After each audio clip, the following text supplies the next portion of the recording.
Before we talked about total area, meaning any area below the x-axis is still considered positive.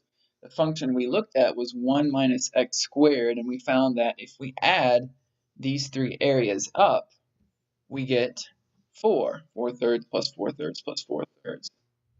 Okay, this is taking all the individual areas, making them positive and adding them up.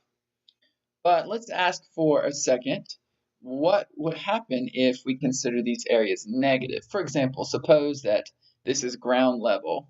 We can imagine these as holes, okay? And then anything above the ground we can imagine as a mound.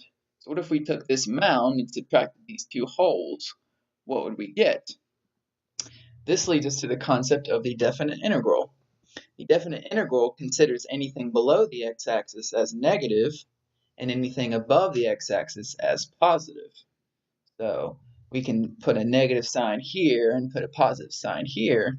We can see that for this particular graph, which looks like a trigonometric function, areas would cancel each other out and their net area would be 0, meaning adding the negative and the positive together.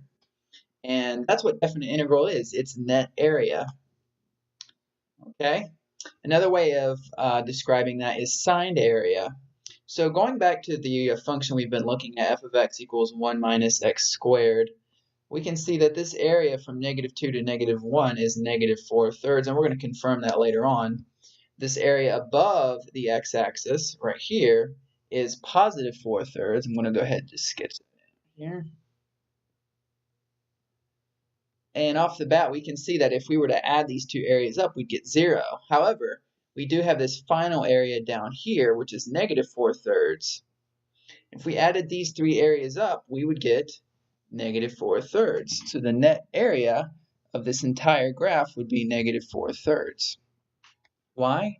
Because these two areas cancel each other out. Again, there's two ways to describe this. It's either signed area or net area.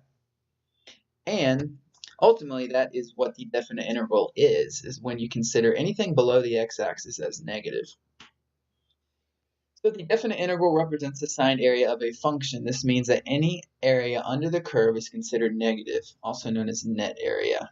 So again, in this case, the first two areas would cancel out. The third would make the total area negative, meaning, as I said for the metaphor, there's more holes, there's more area under the ground than there is above the ground. So you get a negative number back. Now the real question is how do we use notation, how do we use calculus or math notation to discern the difference between total and net area?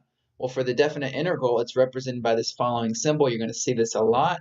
Looks like a very slender S, curvy S. So it's basically a line with two little curls on either end. And every time I see this symbol, I think signed area, because that's what the definite integral is. So it indicates, that anything below the x-axis is going to be considered a negative area. The way we read this is the definite integral from a to b.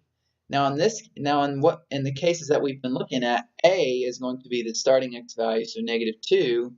B is the ending x value, in this case 2.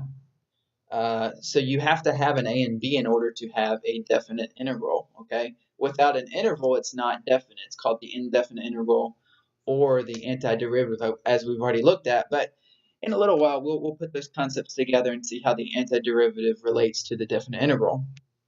So you do have to have an interval, and then inside is your function. And so in our particular case, our function we've been looking at is 1 minus x squared.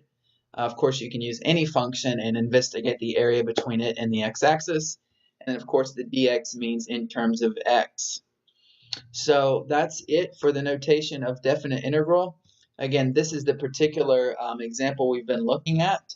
This is the definite integral from -2 to 2. My symbol isn't as good as, a typed one, but anyway, that's my curved S of f of x dx equals, and in this case, we figured out that that area, or that signed area, is -4 thirds. So that's it. That's the difference between total area and net area. If you have any other questions about this, let me know.